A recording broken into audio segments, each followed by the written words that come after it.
Live from Town Square Towers at the heart of the Jersey Shore. Wake up with Jeremy Grunin. Get up, get out, do something. Join the conversation. 732-505-1160. News Talk Radio WOBM AM 1160 and 1310. Listen online at WOBMAM.com.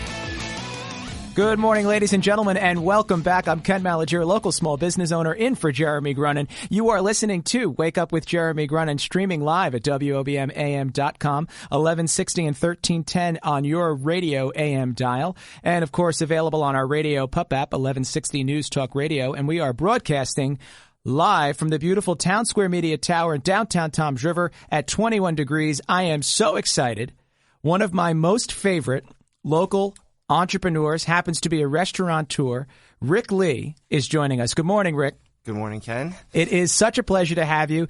Rick has a wonderful background in the restaurant business. He is a graduate of UC Davis, and he has worked in the Bay Area and moved back to the East Coast to start his own business in 2006. You've worked in Philadelphia at Morimoto, AGM, and Inoterra in Princeton, GM at Shogun Legends in Wall. I think a lot of us are familiar with that beautiful restaurant. And you opened Xina in 2013 with the help of your family and friends. Yep. Awesome. Awesome. So, Rick, I have to ask, at the top of this interview, once and for all, end the debate, how do you pronounce the name of your restaurant? It's pronounced Xina. It is pronounced Xina. So it's not Xina, it's not Krina, Kina, Lena, Xina. It is, in fact, Xina. Awesome. Yeah. Rick, where do you find your inspiration? You are obviously a talented guy. You can't buy a table at your restaurant. People are lined up. You have to have your personal cell phone to text you a message, as I do, thankfully, to get a table of 6 or 8. So where do you find your inspiration? Well, inspiration, I think, it starts out, it's easy when you're coming up. You get it from the people that you work around, mentors. But as you progress up the ladder, to manager, and you have less and less superiors above you, it becomes harder to have that influence.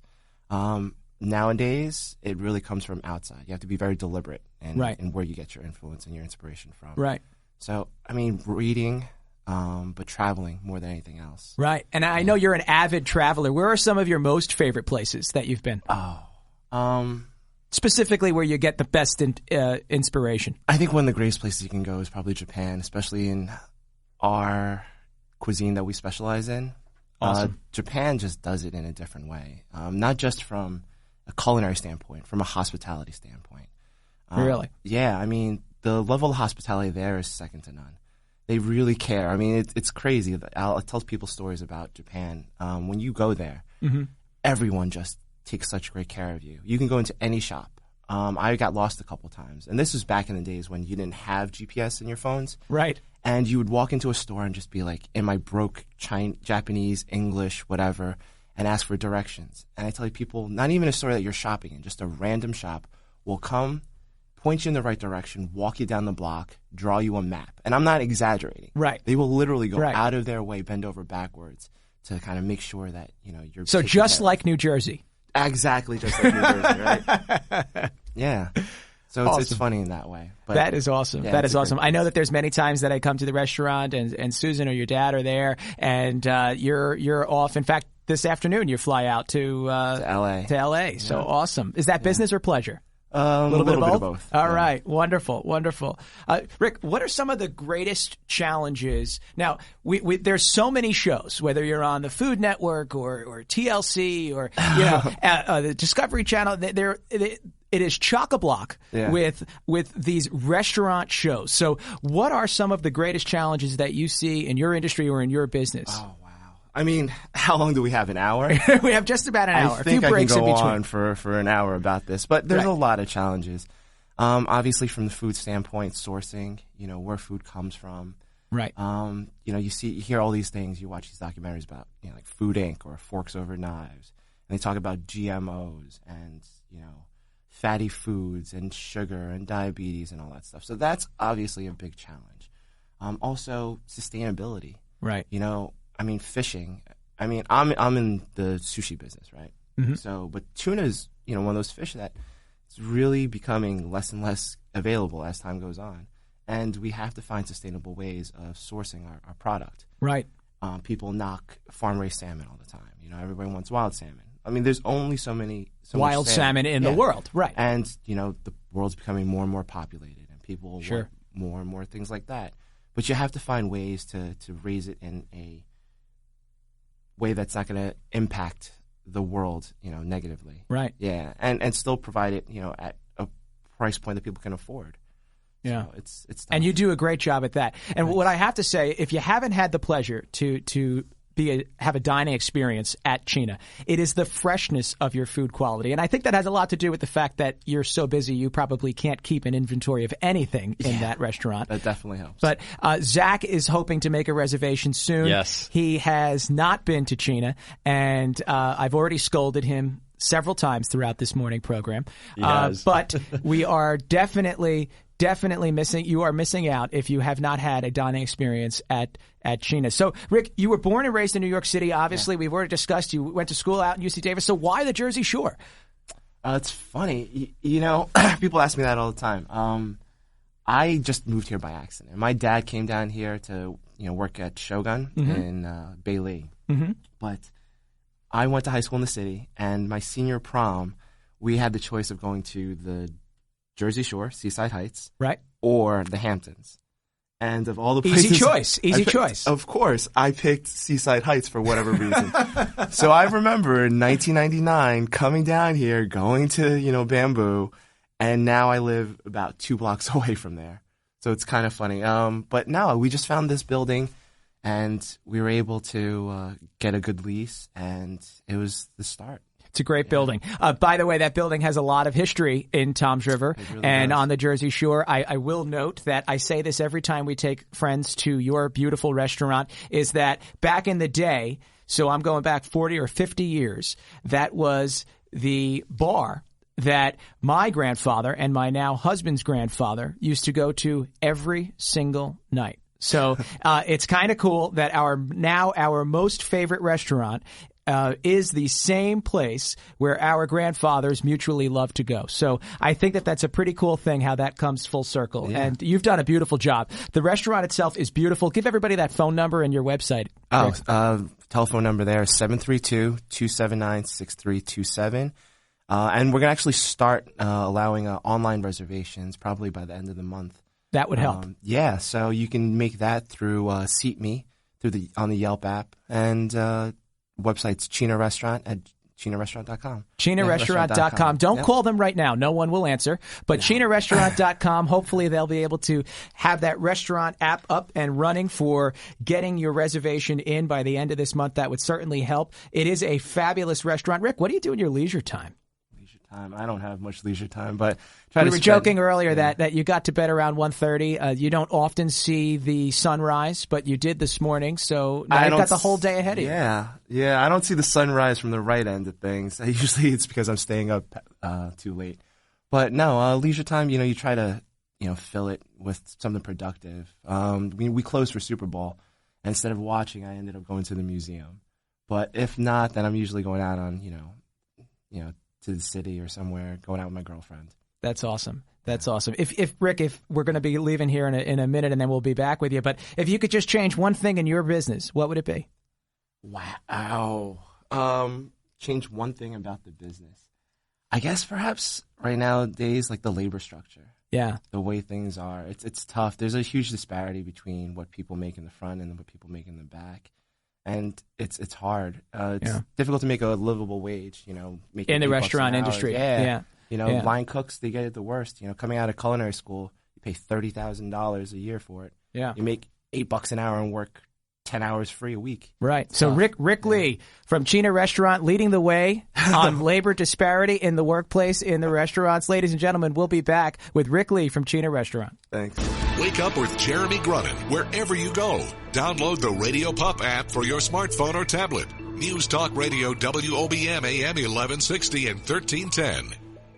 Good morning, ladies and gentlemen. Welcome back. Thanks again for waking up with us. I'm Ken Malagiere, local small business owner, in for Jeremy Grunin. You are listening to Wake Up with Jeremy Grunin, streaming live at WOBMAM.com, 1160 and 1310 on your radio AM dial, and on the Radio Pup app, 1160 News Talk Radio, broadcasting live from the Town Square Media Towers in downtown Toms River. I am here and excited with Rick Lee. He is the owner-operator of Xina Restaurant in Toms River. Xina, that's Xina restaurant.com, and certainly visit there. Rick just let us know that hopefully by the end of this month or early March, we're going to be able to make our reservations online, which will be a wonderful addition to what is already a wonderful experience at Xina Restaurant. And we've also discovered that, Rick, you don't have much leisure time.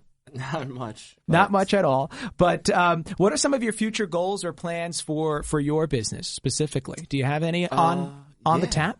Absolutely. Actually, we're trying to get some things going, some future projects, and we're always looking, but it's tough getting it started right now. Xina does take up a lot of our time. I'm sure. Yeah. Yeah. Yeah, but you've done a great job with that restaurant. If your future plans include any other culinary experiences, I'm sure they will all be successful. Rick, weigh in a little bit on this Apple versus United States. You use Apple products. Do you have any thoughts on this? Yeah, I mean, I have Apple products. I mean, I think everybody has Apple products and uses it. It's tough. You know, I can see it in both ends, but for technology, you can't allow government to intercede at all times. I think if you're going to create a backdoor that's, you know, it's not just for, you know, our government to use. You know, criminal enterprises will be able to also access this. You know, foreign governments will also be able to use this. It's opening a, you know, Pandora's box. So you definitely are on the side of the slippery slope argument / backdoor. Point of no return. I think if you want to hand over a device and let's say Apple, you know, give me all the information on this, perhaps that's a better way to go about it than to say giving the United States government a tool to access it themselves. Right. And I'm sure, hopefully, there are certainly better minds than mine on this issue. And hopefully that will be part of this solution, is that Apple will be able to hand over without handing over the key, so to speak, but that they would be able to find a way to get the government information on obvious terrorists and move on and also preserve the privacy and integrity of a product that they've tried so hard to create. Absolutely. I mean, already the government's allowed to, you know, subpoena phone records and, you know, computers. From AT&T, from Verizon, whatever. So, yeah, it's definitely giving them the keys to the castle. Right. So hopefully we won't be given the keys to the castle, but at the end of the day, the good guys will win. Rick, when we left at the last segment, you were on a campaign for labor wage reform. What are some more of your ideas on that note? How do you envision making that better if you could change it? I think everyone talks about $15 minimum wage and Bernie Sanders. Oh, and thank all you for this. bringing that up. Yeah. A lot of people are opposed to it, but it's from a small business standpoint, it's tough. Yeah, having to pay everybody $15 an hour. Well, we don't have to right now. Yeah. Do you, as an owner operator, or may I ask that? Are no, all of your employees at that level? Well, all my employees are pretty close to that level. I'll tell you the truth. I think the only people that aren't are probably, you know, like the hostesses, the bus boys. Mm-hmm. And they get tipped out. So yeah, they get some tips, so that compensates them. I mean, servers as well. Server wage is $2.13, but at the end of the day, they end up making $20 an hour. But I think if you were to offer $15 to everybody, sure, everyone's argument is, what about those kids from summer school, coming home from school? Right. And, you know, they're not qualified compared to an adult. Right. Well, I mean, try living on $8 an hour. Right. Like, what is that? Like $325 a week? $275. Right. Of course, arguably 16, 17, and 18-year-olds don't have to live on $300 an hour because they're still living at home. But I think the people that perpetuate this idea that $15 an hour is somehow going to crush small business are like the corporations who are benefiting the most. And florists. Right. But, I mean, you also florists would have to... are concerned. I mean, I'm a small business owner, too, and I am concerned. But I think also there's a greater level of expectation at $15 an hour. Hopefully you can get more productivity out of your employees. And maybe people will also understand the cost of doing business a little bit more. So you can compensate by maybe raising the cost of a rose $1 or 50 cents, or I can compensate by raising a sushi roll by 50 cents. Right, which we would obviously have to do in order to meet that threshold. But I definitely can appreciate your point about productivity. Ladies and gentlemen, Rick Lee from Xina Restaurant. Thanks.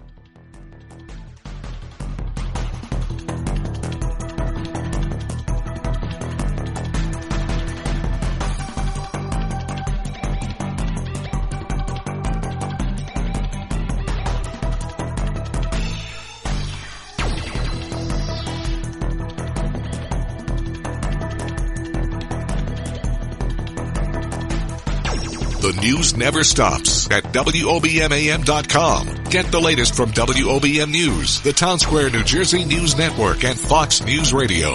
Wake up with Jeremy Grunin. News Talk Radio, WOBMAM 1160 and 1310. Kevin Williams, News Talk Radio, WOBM AM 1160 and 1310, broadcast from the Preferred Home Healthcare Studio. 24 hours a day, 365 days a year, Preferred is there to help you. Preferred Home Healthcare, where home healthcare is done with feeling. Live from the Jersey Shore to the world. Get up, get out, do something. Wake up with Jeremy Grunin. Take the show wherever you go. Download the free Radio Pup app for your smartphone or tablet. Join the conversation. 732-505-1160. News Talk Radio, WOBM AM 1160 and 1310. Listen online at WOBMAM.com. Good morning, and welcome back. I'm Ken Malagiere, local small business owner, in for Jeremy Grunin. Thank you for listening. You are listening to Wake Up with Jeremy Grunin, streaming live at WOBMAM.com, 1160 and 1310 on your radio AM dial, and on the Radio Pup app at 1160 News Talk Radio. I am very excited. Food Friday brings Rick Lee from Xina Restaurant into our studio this morning. Rick, we can't say enough about your restaurant. The food is just out of sight. And whenever you have a restaurant that delivers great food product at great prices, you're going to have a line, and you prove that to be the case, right? Thank you very much. And I can't think, if you're observant Christian Catholic Fridays in Lent, that means you're basically regulated to fish and sushi. So good for you, Rick. Nice choice of restaurant there. So what are some of your favorite dishes at Xina? Some of the favorite, I mean, the sushi is always great. The specials are rotating. But the core menu items, definitely, the whole fish is a great dish. I mean, it's presentation is beautiful, tastes awesome. Yeah, it's a fun thing. I mean, steamed or fried, it's a tasty fish. Awesome. Yeah. What non-fish products, for those that don't care that it's a Friday in Lent, do you like? Well, the Kobe beef is always a fun dish to have. Even though it's a complete misnomer. But, it's great. It's like Now, what makes that a misnomer?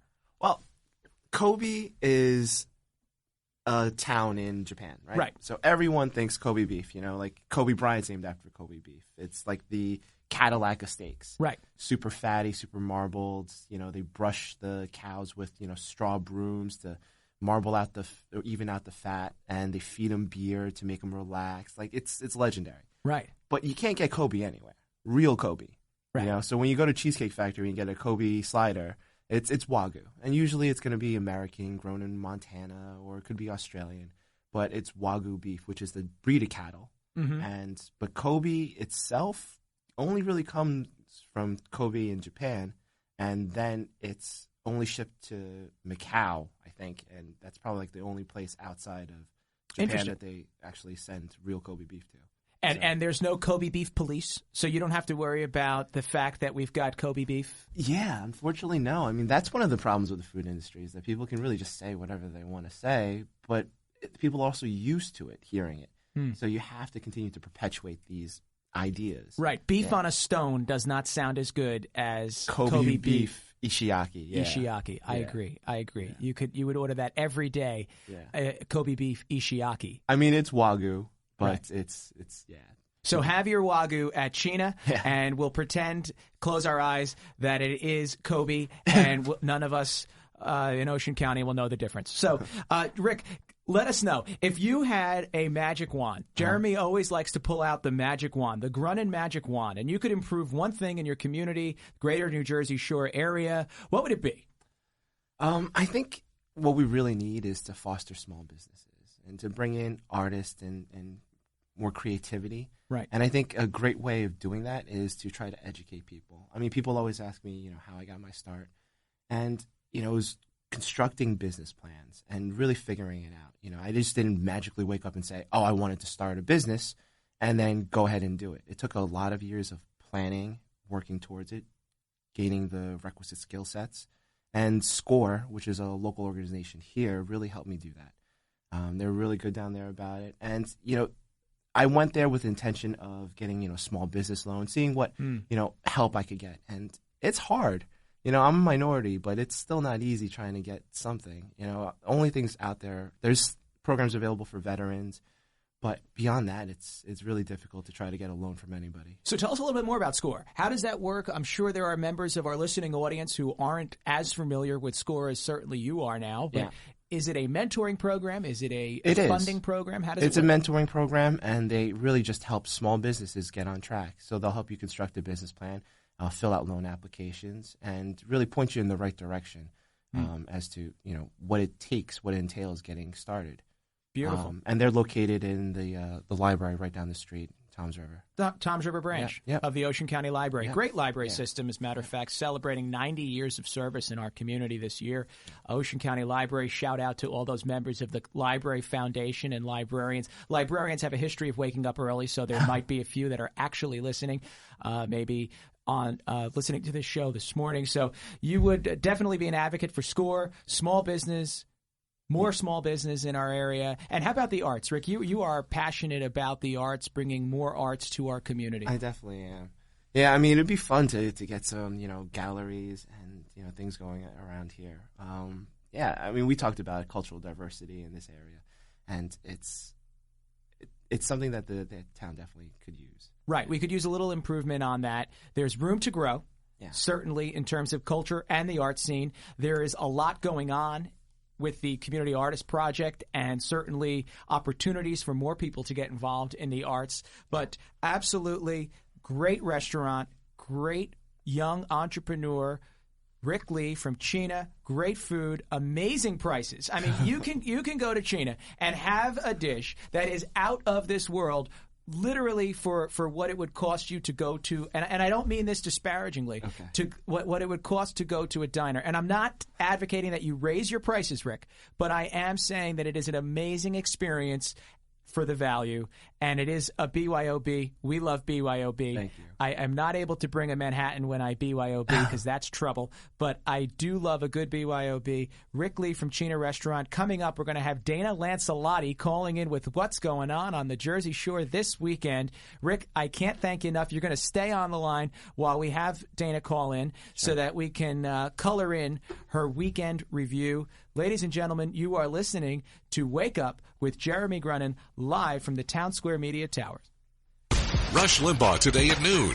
More Wake Up with Jeremy Grunin coming up next. News Talk Radio, WOBM AM 1160 and 1310. Good morning, ladies and gentlemen, and welcome back. Thanks for listening. I'm Ken Malagiere, local small business owner, in for Jeremy Grunin today. You are listening to Wake Up with Jeremy Grunin, streaming live, WOBMAM.com, 1160 and 1310 on your radio AM dial, and on the radio pop app at 1160 News Talk Radio. I am thrilled to be here, still joined with Rick Lee in the studio and over the phone with the Director of Tourism for Ocean County, Dana Lancelotti. Good morning, Dana.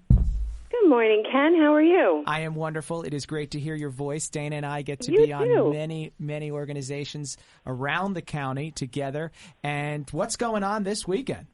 Well, this weekend is the big polar bear plunge in Seaside Heights. We've been talking about it, and it's finally here. So hopefully we have milder weather. A good thing it didn't go on last weekend. That would have been really rough. Right. We also have the Rita Ice Sculpture Festival happening on Saturday and Sunday. That's a fun time. And something new and different. So down in on LBI, they're doing at Mud City Crab House an Eskimo outreach. It's called a Community Clam Bake of Arctic Proportions. It's from noon to 8 p.m. tomorrow, and it looks like a lot of fun. They're going to have live entertainment, all kinds of craft beers, a Siamese auction, lots of fun stuff to do, and they're actually raising money for some great local charities as well. So if you want to get down there to Mud City Crab House, that would be a great thing to do tomorrow. That sounds awesome. Now, Dana, how is a Siamese auction different from a Chinese auction? So I was trying to figure that out too. So I think what it is they duplicate the prizes so that the donees also get the prize. Oh, that's a brilliant idea. Yeah, that's a great. It is. I get it, like Siamese twins. I'm a twin as well, Dana, so I can appreciate that. I knew that. All right. So I also want to mention, that there's a lot to do here all the time, right? And we're out and about, right, even in the wintertime. Obviously, this is not our prime season for festivals and things like that. It's going to get bigger very soon. But there's always the museums. People forget how much stuff we have around the county. Between the parks and all of the park events that they have nature walks, they have all kinds of different events throughout the winter time so that people can come out and enjoy the park atmosphere, and even in the snow, take outdoor snow activities and things like that. But we also have the museums. There's the Peto Art Museum in Island Heights. They've got great art exhibits going on Saturdays and Sundays. The Vintage Automobile Museum in Point Pleasant. Auto racing in New Jersey is an exhibit they have going on now. We have the comedy clubs. Uncle Vinny's Comedy Club in Point Pleasant. Sure. Wednesday through Saturdays. Also, the Tuscan Bistro Bar does Uncle Vinny's on Fridays. And Ocean County Library has things going on. So please don't forget to go to oceancountytourism.com, and you can check out all the museums, all the outdoor activities. Even through the wintertime, there's still a lot to do. And that is a tremendous resource, oceancountytourism.com. The Peto House you mentioned, that's a great spot. I mean, Peto, one of the great American artists, Trump Loy, of course, was his preference in terms of his artistic skill, but absolutely great space. And that board works so hard in transforming the home, the Peto residence, into that museum, and it's a must see. It is a must see. There is certainly no reason to stay in, especially on a weekend that it's going to be temperate. It's going to be a decent weekend for us here at the Jersey Shore. I know, Rick, you're excited about the polar bear plunge, right? That means a lot of people swinging into Xina on the way back over the bridge. A lot of very cold people. Yes. Yeah, but Island Heights has some amazing galleries over there, and it's really just a beautiful little town. If you haven't been there, my parents lived there for a long time. That boardwalk, and it's just a fun place to visit if you guys haven't gone. Awesome. Dana, where will that Rita's Ice Sculpture Festival be? Do we Lorita. have Lorita Winery. Oh, Lorita. I thought it was Rita as in Rita's Ice. That would make sense too, though, right? That's actually a really good idea. Yeah. They ought to do something I like thought that. then you would eat it. After you sculpted it. It could be very colorful, too. That would be fun. So it is at Lorita, the beautiful winery in so New wine Egypt. and ice sculptures. I can't think of anything better than that. Excellent. Yeah. Excellent. Awesome. Well, thank you for clarifying that, Dana. It's always great to have you on. And what are you and Frank doing this weekend? Will you be at the Polar Bear Plunge? I would have been, but I'm going to Washington, D.C. I actually am doing an exhibit at the Adventure Travel Show down in D.C. this weekend. So I'll be down there with Jenkinson's and some of our partners, and I have a nice Ocean County tourism table there. So I'll be telling them, all the Washington, D.C. people, to come up here in the summer. So awesome. Looking forward to that. Thanks for doing all that hard work for your beloved Jersey Shore. Very few people are working harder for tourism than Dana Lancelotti, our tireless director of tourism. Dana, thanks so much for calling in. Thanks, Ken. You're doing an awesome job. Oh, thanks for saying so. It's my debut. Have a great weekend. You too. Enjoy it. Travel safely. You too. Bye. Bye now. So, Rick, all those people, will we have warm towels at Xina restaurant? Yeah, we'll definitely have some extra napkins for people to dry off with. Extra napkins. Thank you. You're such a generous guy. Rick Lee is absolutely the most generous man in Toms River. He will have napkins for you to dry off from the polar bear plunge. So thanks, Rick, for your undying generosity for all of those people who will be freezing coming off the beach. But just in time to swing into Xina Restaurant, XinaRestaurant.com. Amazing food. Interestingly enough, Rick is not paying to be here. We are just celebrating the culinary delight that it is to have a wonderful restaurant in Toms River. There are others. We wish there were more. But we celebrate diversity in food. We celebrate the opportunity to have wonderful, fresh sushi right here in Toms River. And there are other places that do it well, too. Yours Absolutely. happens to be my favorite, so I'm biased. But, Rick, we really do appreciate you stopping by the studio and looking forward to having you back again. Will you come back and join us? Sure. Absolutely. Awesome. You can expound on your more liberal views. We can catch up on the $15 an hour minimum wage increase if your man gets elected to the White House. So let's say we talk again sometime November. Okay. All right. That's a Wonderful. bet. Wonderful. All right. That would be great. Really looking forward to having Rick Lee from Xina Restaurant back. We will lick our respective political wounds at that point, and we'll see where the chips fall. But Rick Lee, owner-operator, Xina Restaurant, so very happy to have him here. It is such a popular place to dine right here on the New Jersey shore. So, ladies and gentlemen, this has been a lot of fun. I'm Ken Malagiere. I happen to be a local small business owner of Narcissus Florals in the Seacourt Pavilion, serving the greater Ocean County, Monmouth County area daily, and the greater New Jersey shore for weddings and events. It is my pleasure to be here, in for my very good friend, Jeremy Grunin. Don't worry, he'll be back on Monday. You're listening to Wake Up with Jeremy Grunin. Until next time, I'm Ken Malagiere. This has been fun. Just get up, get out there, and do something.